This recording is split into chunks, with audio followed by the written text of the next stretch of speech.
It's two amazing signatures on a bass. Exactly. I'm sure there's a top 10 list out there somewhere of the greatest bass players ever.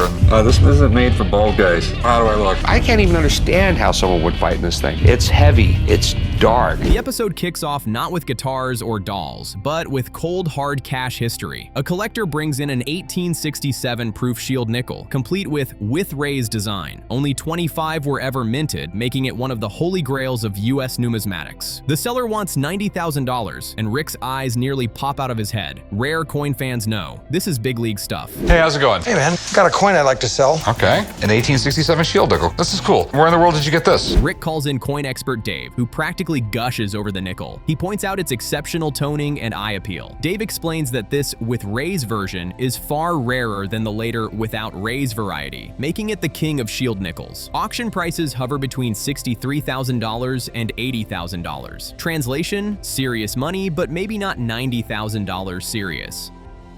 The guy came in the shop with an 1867 proof shield nickel. These things rarely come to the market, so I called in my buddy Dave to help me figure out a price. The seller insists it's worth $90,000 minimum, even claiming it could go for $120,000 at auction. Rick throws out an offer of $50,000. The seller scoffs, countering $80,000. Rick stands firm, saying $63,000 is market value and that's it. No deal is made, and the seller leaves convinced he'll fetch 6 figures elsewhere. Classic Pawn Stars standoff. So what's your best price on it? I told you 90,000. I'm looking at like 50 grand. I couldn't take that. I mean, that'd be throwing $20,000 away in a heartbeat. From rare coins, we slide into rock and roll. A seller carries in a Kramer Duke bass guitar. Not just any bass though. This one's signed by John Entwistle of The Who and John Paul Jones of Led Zeppelin. Two of the greatest bassists of all time on one instrument. The seller wants $8,000, and Rick is instantly intrigued. But rock legends usually come with rock-sized drama.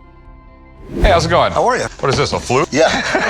No, it's actually a bass guitar that John Entwistle from The Who. The seller explains that Entwistle played this bass on stage briefly in 1999, then signed it. Later, John Paul Jones added his signature. For a fan, it's a dream piece. But Rick points out the paperwork comes from a nobody named Ed Malone. That's not exactly Sotheby's level provenance. My bet, trouble ahead. Played it, he autographed it, and then the collector who got the guitar then got John Paul Jones from Led Zeppelin to sign the guitar a few months later. Rick calls in autograph expert Steve Grad. Steve examines the signatures closely. First, he checks the ink. White paint pen for Jones, silver marker for Entwistle. Different times, different pens. Then he compares them to exemplars. Verdict, 100% authentic. Both signatures are the real deal. The seller beams, thinking the jackpot is near. A guy came in with a really weird shaped bass guitar signed by John Entwistle from The Who and John Paul Jones from Led Zeppelin.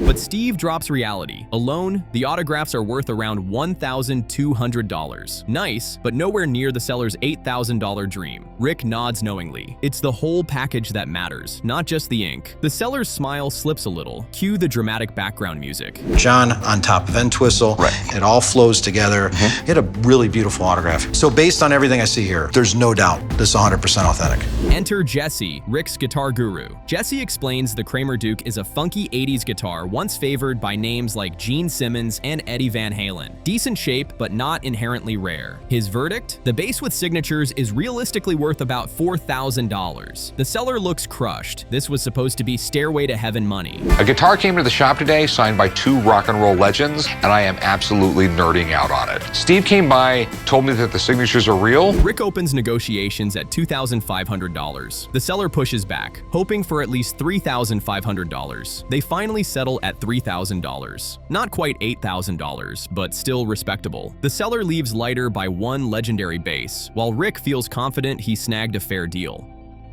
So what's your fair price? Well, I guess in your world as close to $4 grand as we could get. I'll go 2,500. How about 3,500? Now for something spooky. A woman arrives with a talking Herman Munster doll from 1964. She restored it herself and wants $600. Corey calls in toy expert Johnny, who lights up instantly. It's a classic Mattel piece, and the fact that the voice box still works makes it even sweeter. All right ahead. Do you know when this came out? 1964. 1964, okay. I know he spent several hours every day doing the the makeup. Johnny pulls the string, and out come Herman's goofy lines. "You are the ghoul of my dreams," and "I love your hands, so cold and clammy." The shop bursts out laughing while Rick looks like he's reconsidering every life choice. Johnny estimates it at $600 to $650 in value. The seller won't take less than $500.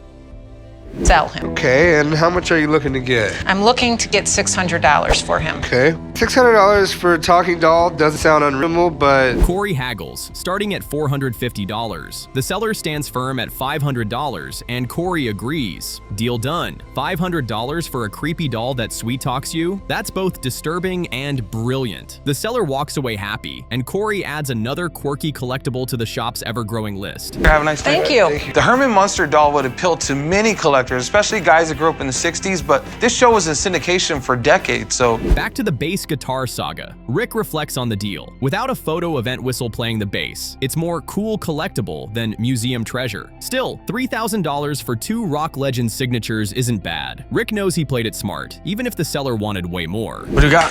A weird Kramer bass, but it's signed by John Paul Jones and Entwistle. So this is pretty cool. Where'd you come up with this? For comic relief, Chumlee spends the afternoon yanking Herman's pull string endlessly, repeating the doll's catchphrases until Rick finally explodes. "Put it away!" Chumlee smirks, whispering, "You are so cute." Honestly, at this point, Herman Munster might be the most annoying and hilarious guest star Pawn Stars ever had. "I love your hand, so cold and clammy. You're the one who's funny looking." Seriously, I'm done. I'm done hearing this stupid monster thing. The episode wraps with the full spread: a six-figure coin stalemate, a rock and roll bass showdown, and a creepy 60s doll tormenting the staff. Only Pawn Stars could juggle history, music legends, and sitcom monsters in one episode. And if you ask me, Herman Munster stole the spotlight by declaring, "I love your hands." Comedy gold. It is pretty cool. How old is this thing? I have no idea where anybody got that from. "A tisket, a tasket. I lost my little casket." Imagine walking into a pawn shop with what you claim is the holy grail of Star Wars memorabilia, an original script signed by George Lucas himself. That's what one hopeful seller did, confidently calling it the ultimate fan treasure. Rick perks up instantly, because let's be real, even he can't resist Jedi business. But when someone starts asking $25,000 for a stack of paper, cue the tension immediately. How you doing? Hey, what do we got here? The holy grail of all Star Wars memorabilia. Is this the original script? One of the original scripts? It's the fourth and final draft. The seller explains he snagged the script at a yard sale and even admits to reading it while pretending to be Han Solo. Honestly, relatable. Who hasn't shouted, "Punch it, Chewie," at least once? Rick, though, wants specifics. Was this script used on set? The seller's answer is vague, probably given out to a couple people. That's not exactly inspiring confidence. Rick's skeptical eyebrow is practically doing gymnastics. That's real secure. I buy all sorts of odds and ends, and I'm a huge Star Wars fan, so I figured why not. Then, things take a hilarious turn. Chumlee suggests acting it out. Suddenly, we've got Rick playing the rebel officer, Chum as Darth Vader, and the seller watching in horror as his potential payday dissolves into community theater. Rick's monotone, "Where are those tapes?" had me rolling. Chumlee's Vader impression, more Saturday morning cartoon than Sith Lord. The room is filled with laughter. Not exactly the Academy Award performance Chum was hoping for. I'll be the rebel officer. All right, I'll do Vader. Where are those tapes? Only the commander knows. This ship carries the crest of Alderaan. Finally, the seller shoots his shot. $25,000. Rick's face says it all, like he just licked a battery. Instead of gambling, Rick decides to call in the heavy artillery, Steve Grad, autograph guru and die-hard Star Wars fan. When Rick brings Steve in, you know the mood shifts from fun and games to serious business. If anyone can separate Jedi from junk, it's Steve. $25,000. This is a script. I don't know how many of them out there. I don't know if they reproduce them. Steve arrives practically glowing. He's excited. This is his kind of item. First, he checks the ink. Live ink, not a reproduction. Score 1 for the seller. Then Steve dives into George Lucas's quirky signature history. Neat in the early years, scribbly later. This one, clean, full formation, gorgeous. Steve confirms it's 100% authentic. The seller's smile returns. He thinks the jackpot is back on the table.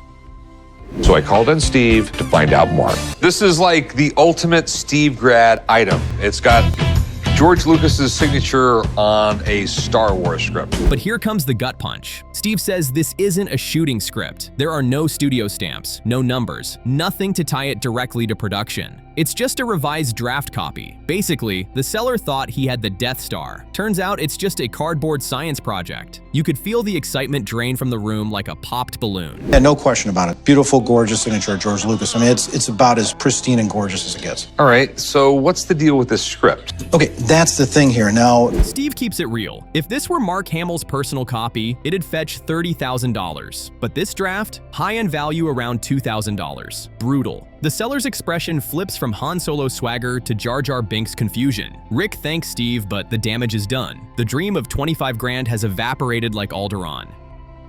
Okay, so what do you think it's worth? if this was a shooting script, if this is something that they actually used, let's say it was Mark Hamill's copy, we're talking $25,000, $30,000 easy. Rick then makes his move, offering $1,000. The seller politely declines. Can you blame him? Watching your ask shrink from $25,000 to $1,000 is soul-crushing. He decides to keep it for his son, hoping the force of future Star Wars hype will increase the value. Honestly, it's the ultimate A New Hope. Yeah, not really. I mean, if I could get a few thousand, I would do it, but... I'd give you $1,000 for it. No, not quite, but I appreciate the offer.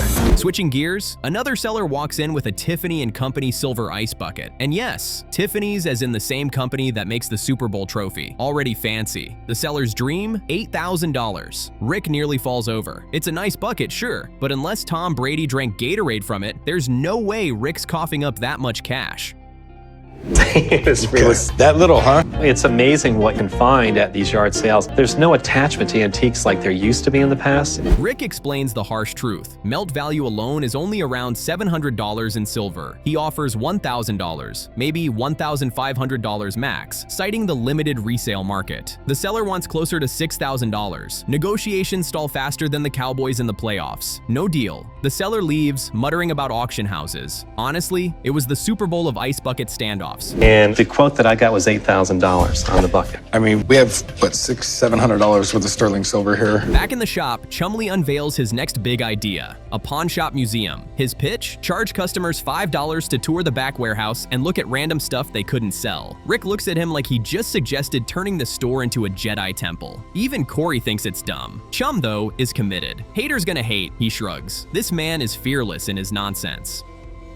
I had a little idea. Pawn shop museum. Pawn shop museum. Yeah, just like a pawn museum, you know? All the stuff that we've taken in, there's nowhere to display it out there.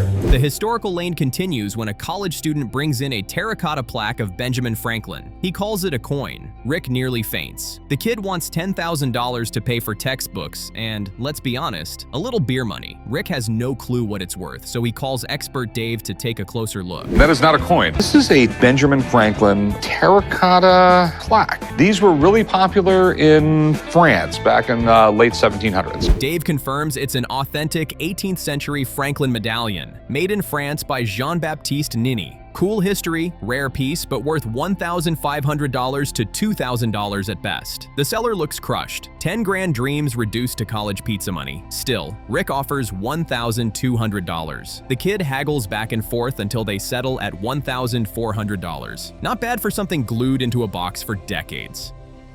Is the front of these. Okay, so what do these things go for? These are not very common, and this one's actually in very good shape. Finally, the comedy finale. Chumlee actually opens his pawn shop museum, charging tourists $5 each. Rick storms in furious. "We're here to sell merchandise, not tickets." Chum just shushes him, whispering, "Keep your voice down. We're in the museum." Rick shuts it down instantly, but Chum demands to keep the $5. This man went from Pawn Stars to hustling his own customers. Absolute legend. We've got a sports section over here. We've got a steam engine. There was a salesman's sample. I've even got some old telephones that could have been. The episode kicks off with horsepower and nostalgia. An early 70s Cadillac Eldorado rolls up, looking like a steel couch on wheels. Rick lights up instantly, reminiscing about his own 78 model. The seller proudly explains it's got a 500 cubic inch engine and drives like a lazy boy. Honestly, this car is so wide it probably deserves its own zip code. Rick wants to take it for a spin, and you know that means things are about to get fun. Oh, that brings back memories. This is sweet. I actually had a 78 Eldorado Baritz. What is this, 71? Rick and Corey slide into the Eldorado like kids sneaking into dad's recliner. The engine roars, and suddenly they're cruising Vegas streets in full 70s glory. Corey jokes about the sheer size, while Rick marvels at the smooth ride. It's less test drive and more time machine. For a moment, even Rick looks like he's daydreaming about disco balls and polyester suits. No electronic ignition here. This is still points and a coil and a condenser. Negotiations hit fast. The seller wants $7,000, but Rick, ever the buzzkill, counters with $3,100. It's not one of the 60s models collectors drool over. The seller pushes back, $3,600, and Rick reluctantly caves. Deal made. Honestly, watching Rick haggle over $100 is like seeing someone debate guac at Chipotle. Just pay it, man. Do you entertain $3,800? Go 35. $3,600? Help me get a cab ride home? That's yours, sir. Then things really heat up. A Lionel train supposedly owned by Johnny Cash. Yes, the man in black. The seller proudly drops that this 1932 pre-war model once belonged to music royalty. Rick, ever the skeptic, points out Johnny Cash was born in 1932 dirt poor. No way he had this shiny toy as a toddler. Cue eyebrow raise. One thing I always say about Johnny Cash, if you take a list of the top 10 coolest guys ever, he's on the list 20. The seller doubles down, producing a letter as proof. Problem? It's written by the buyer from a repair shop, not Johnny himself. That's like buying Elvis's guitar with a note from your neighbor saying, "Trust me, it's real." Rick calls in toy expert Johnny to cut through the smoke. All right, so do we have a whole chain of custody or anything? The gentleman who bought it from the repair shop. The expert geeks out over the train, linking Johnny Cash's lifelong love of railroads, even his music. But here's the kicker. The train's restored with mismatched parts. Collectors want original, not Frankenstein builds. Value plummets to about $500, maybe $1,200 max. Unless it's proven to be Johnny's, then it's a game changer. And if you listen to his music, it's in a lot of his songs. He even did a campaign with Lionel in the mid-70s. After calls and sleuthing, the expert gets confirmation from Tommy Cash. Yes, Johnny's brother. The verdict? This train was in Johnny Cash's possession, later restored as a gift for his son. Suddenly, value rockets up to $2,500 to $3,000. Not the $15,000 dream, but still a far cry from $500. The seller looks both relieved and heartbroken. Got about it? It took a lot of phone calls, but by 6 degrees of separation, I was able to make contact with Tommy Cash. Okay.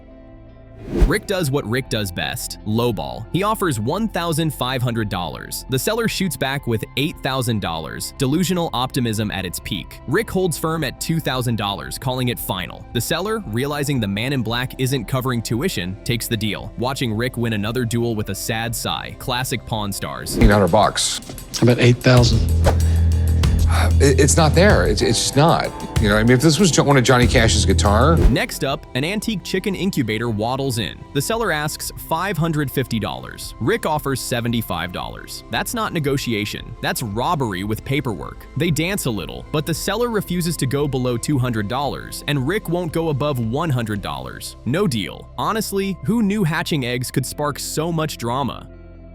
I'm an estate liquidator, so I have clients all over the country, and one of our clients found this buried under some hay in an old barn. The weirdness escalates when a Tibetan Buddha statue enters the shop. The seller wants $10,000, claiming he saw a similar one online. Rick's skeptical. It's the oldest trick in the pawn game. Still, the intricate design intrigues him. He calls in Phineas, a professor who looks like he stepped straight out of an Indiana Jones movie. It looks right, okay? Yeah. I don't know when this was made. It could be 50 years old. It could be 200. You got a bunch of little spots where the gilding came off, and you have, I'm assuming it's brass underneath. Phineas is floored. This isn't garage sale junk. It's a genuine Tibetan Avalokiteshvara figure from around 1750. The multiple heads, fine detail, and compassion symbolism make it rare. At auction, he says it could fetch $10,000 to $15,000. Suddenly, Rick's "this looks old" guess turns into a jackpot moment. I'm so glad you called me to see this one because I've been to Tibet. I was in Lhasa and in the Potala Palace, and I saw some very old photographs there. But of course, negotiations crash the party. The seller sticks to $10,000. Rick counters $7,500 and refuses to budge. For once, Rick's risking big money. The seller accepts, clearly thrilled. Imagine being gifted a statue and flipping it for $7,500. That's not luck, that's Pawn Stars magic. I want 10,000. I'm thinking closer to 6. No. Okay. He just said I can get maybe 10 grand at auction. Okay. The comedic finale? Chumlee trying to play with the Johnny Cash train. Rick freaks out, yelling it's too valuable. Corey eggs Chum on, insisting it's a toy, so play with it. Rick storms off, guarding it like a dragon with treasure. Chum grins like a kid with a forbidden cookie. This is why Pawn Stars is peak reality TV. Priceless chaos. Just checking this train out. It was Johnny Cash's train. It's not to be played with like a toy. You're gonna break it, Chum. It's a toy train. The episode wastes no time throwing us into medieval mayhem. A seller strolls in with what he swears is a 16th century jousting helmet. Rick tries it on and instantly complains it's heavy, dark, and feels like the man in the iron mask. Honestly, he looks less knightly and more like a bald guy who got stuck in a mailbox. Still, the seller sticks to his $5,000 ask, convinced it's authentic. But tell me about how you got this thing. I took a trip to Germany and I came across this really small little place. Rick notices a big red flag, a machine-cut bolt right on the front. That's like finding a USB port on King Arthur's sword. He calls in an expert because while Rick loves medieval gear, he's not about to drop cash on a Renaissance cosplay helmet. The seller insists the bolt is original. My money's on disappointment incoming. I love this helmet. I'd love to have it, but I got reservations. I don't know how old it is. I don't know what it's worth. I don't know if it's real. When the expert arrives, he inspects the helmet like a surgeon prepping for open heart surgery. He admits it's well made and looks the part, but the devil's in the details. That bolt screams modern hardware store, not knightly battlefield. As the verdict looms, the seller looks like he's praying harder than a squire before his first joust. Life. I've delved into the dark secrets. I've learned the techniques. It's just history you can hold in your hand. The hammer drops. It's not a true Renaissance piece, but a Victorian-era copy. Translation? Worth a fraction of what the seller hoped. You could practically hear his dreams shattering like a lance splintering in a tournament. Rick passes on the deal and the seller leaves, visibly deflated. This is Pawn Stars Heartbreak 101. Well, it adds to the intrigue. Right, okay. Is it a real piece of armor? Yes. Is it an old piece of armor? Yes. Switching gears, a guy rolls in with a flashy motorcycle, desperate for cash to make payroll. He's asking $20,000, but the shop offers only $8,000. The seller counters with details. Custom paint worth $3,500, accessories galore, and a 6-speed transmission. It's like watching a man auction off his pride. The tension is thick. You could cut it with a chrome muffler. Gotta ask, man, why would you pawn a bike like this? I gotta make payroll. I got employees that count on me, you know? Corey finally steps in, meeting him halfway at $15,000. It's one of those rare times the pawn shop goes big, but payroll waits for no man. The seller reluctantly agrees, knowing his employees need their checks more than he needs his wheels. It's less a win and more a survival move. Pawn Stars at its most human. I'll tell you what, man, I'll meet you in the middle at 15 if it helps you out. How long do I have till I can get it back out? Next, things shift to firepower. An older gentleman arrives with an 1884 Springfield Trapdoor rifle, backed with paperwork linking it to a soldier infamous for visiting brothels and catching a venereal disease. Yes, even his STD made the historical record. Rick loves the untouched condition, but the seller's $1,895 ask is too high. Negotiations stall until they shake hands at $1,500.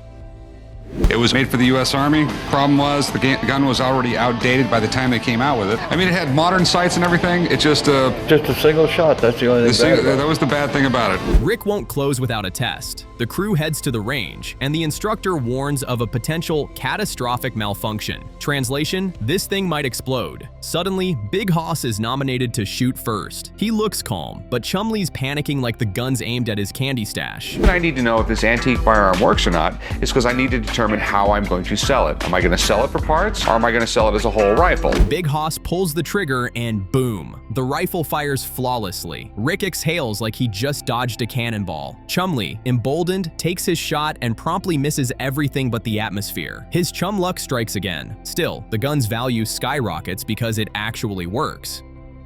You're the guy, he said catastrophic malfunction. This is a gun. I don't want to hear catastrophic malfunction. Meanwhile, Chumlee spots his own prize, a broken Pac-Man machine from 1981. The seller admits it doesn't turn on, but Chumlee's starry-eyed. He offers $175, while Rick groans like a man watching his retirement fund disappear. Chum insists it's a good deal, and somehow Corey agrees. What year did you say this was? This is 1981. 81? Yeah. So where'd you get it, man? Right off the internet. Yeah. Rick's skepticism is unmatched. Buying a busted arcade machine is like buying a car with no engine because the paint looks nice. Still, Chumlee insists. The deal is struck, and the Pac-Man disaster is officially Chum's project. Watching Rick's face is comedy gold, equal parts disbelief and regret. I think I need a little more than that. For that price, I'll just hang on to it and fix it when I've got a little more time. So I wouldn't let it pass up. A few days later, the Pac-Man resurrection is revealed. The once cracked cabinet looks brand new, and the board has been restored from a half-finished Ms. Pac-Man hack. Cost of repair, $350. Estimated resale, around $1,000 to $1,200. Against all odds, Chumlee scores big. Me and Chum dropped the Pac-Man machine off to get repaired. I really hope it's working, because if it's not, we're gonna lose money on it. Rick is stunned, Corey is smug, and Chumlee's grin is wider than Pac-Man himself. For once, he's the hero of the shop. If redemption had a sound, it'd be the classic Waka Waka echoing through the store. Chumlee's win feels like a knight slaying a dragon with a joystick. So somebody tried to do it but didn't finish the job, and so we had to convert it back to a Pac-Man. The helmet expert finally closes the book. It's a Victorian copy, not a Renaissance relic. Rick refuses to buy it, and the seller leaves crushed. It's a tough reminder that not every antique can storm into the shop and emerge a treasure. The Pawn Stars win again, but the dream of knights in shining armor takes a hit. Unfortunately, I don't got the suit of armor that goes with it, so unless you really want to give me a good deal, I don't think we're gonna be able to do it. The episode closes with everyone reflecting. Fake armor, a payroll-saving bike, a venereal disease rifle, and Chumlee's unlikely Pac-Man victory. If Pawn Stars is a circus, this episode had the jousting act, the high-wire stunt, and the clown car all in one. And let's be real, Chumlee proved he's the real knight in fake armor this time. Not easy living in your shadows. All right, there you go. Did you hit the ground? I don't know where that one went. The episode starts quirky right out of the gate with a seller lugging in a Buster Brown bench from early 1900s advertising history. Rick perks up, remembering Buster Brown's shoes from his own childhood. The bench, however, looks like it has survived a hurricane, a flood, and maybe a frat party. The seller wants $2,500. Rick, unimpressed, values it at $1,000 restored and offers $300. No deal. Rick lets it walk. Okay, what do we have here? Brought a Buster Brown repair bench. It's comfortable. Yeah. Got it for the advertising that's on it. Okay. Buster Brown shoes were the #1 kids' shoes in the United States. Next up, baseball fever. A seller brings in a 1925 Ty Cobb model bat used by Hall of Famer Joe Sewell and signed 3 times by Sewell himself. The seller, confident as ever, declares it belongs in the Hall of Fame and asks for $100,000. Corey listens, trying to untangle the backstory. It's Cobb's model, used by Sewell and signed by Sewell. Talk about confusing. So Ty Cobb signed Joe Sewell's bat, or? Joe Sewell signed Ty Cobb's bat, but Joe Sewell used it. I feel like we're playing like who's on first here, but. I buy and sell game-used bats. That's my specialty. I've had it for about 15 years. Rick isn't taking chances and calls an autograph expert, Steve Grad. Steve studies the 3 signatures, 2 in ink, 1 in paint pen, and confirms they're legit. The seller beams, but Steve quickly deflates him. Sewell's autograph isn't in high demand, maybe worth $100 on its own. Combined with the bat, it's more interesting, but nowhere near 6 figures. Earlier, a guy came in with a Ty Cobb model bat signed 3 times by Hall of Famer Joe Sewell. He wants $100,000 for it, so I'm calling up Steve and Jeremy to come down and take a look. Then comes bat expert Jeremy, who dives deeper. He explains this isn't a bat Ty Cobb ever used. It's a Cobb model ordered by Sewell. Essentially, Sewell wanted to swing like his hero, so he had one made to Cobb's specs. It's unique, but still not a true Cobb gamer. Jeremy estimates $15,000 max. The seller's $100,000 dream evaporates instantly. A guy came in with a Ty Cobb bat that was used in the 1920s by fellow Hall of Famer Joe Sewell. Steve already came through and determined the signatures are good. Now we just need to find out whose bat this actually was. Negotiations collapse quickly. Corey offers $12,000 tops. The seller lowers his ask to $75,000, but they're galaxies apart. No deal. The seller storms out, muttering that the experts don't know the market. Sorry, buddy, but if the pros say $15,000, that's reality. And it's worth 15, which means at the most I'd offer you 12. You're asking for 100. Yeah, we're pretty far off. I mean, I would come down to 75 if that helps you. Meanwhile, Rick heads to Orlando for one of the biggest coin auctions of the year. His target, a 1915 Pan-Pacific $50 octagonal gold coin, minted for the Panama Pacific Exposition. Only 483 sold, with the rest melted down. It's one of the rarest US coins ever. Rick is laser-focused, ready to make a client's dream come true. One of the biggest coin auctions of the year in Florida right now. This is the place where all the big money buyers are at. Anyone out 90,000? The coin I'm looking for here in Orlando is a 1915 San Francisco Pan-Pacific $50 gold piece. The first seller Rick meets asks $70,000. The coin is beautiful, untouched, and nearly flawless. Rick tries to push for $65,000, but is shut down. The seller insists on $70,000, so Rick moves on to see another option. $70,000. Would you take 65 for it? No. My customer wants to pay $70,000, so there's no money to be made. The second coin seller offers one at $48,000. Sounds like a steal until Rick notices it's been improperly cleaned. That's coin collecting's kiss of death. His Vegas client wants pristine, so Rick walks away, muttering that even at half the price, junk is still junk. How much you looking for? I'd sell for $48,000. $48,000. Yep. This one's been cleaned. That's why it's $48,000. That's cheap for one of those. Rick heads back to the first seller, ready to deal. He offers $66,000. After some groaning, the seller drops to $67,500. Rick accepts, knowing he'll sell it for $70,000 to his waiting client. Boom, $2,500 profit made. Rick grins, proving once again that in coins, condition is king. Second $50 gold piece from San Francisco. The coin's been improperly cleaned. My customer's never gonna take it, so back to the other guy and see if we can work something out. Before leaving Florida, Rick makes one more pit stop, the AMC Pacer from Wayne's World. Yes, the Bohemian Rhapsody headbanging car. The seller claims it still has the licorice dispenser and original camera mounts from filming. It doesn't run, but hey, it's still the Wayne's World car. Party on. Swing! How you doing? I'm doing great. So this is it. This is the car. This is the Wayne's World car, the 1976 AMC Pacer. The seller wants $15,000. Rick counters with $9,000. They haggle back and forth, finally agreeing at $9,500. Rick admits it's a gamble, but how can you say no to the Wayne's World car? It's pop culture gold, even if it's a mechanical nightmare. Now, the big question, how much you want for it? I was asking $15,000. You know, it's going to cost me $10,000 or $15,000 to make this thing look like it looked in the movie.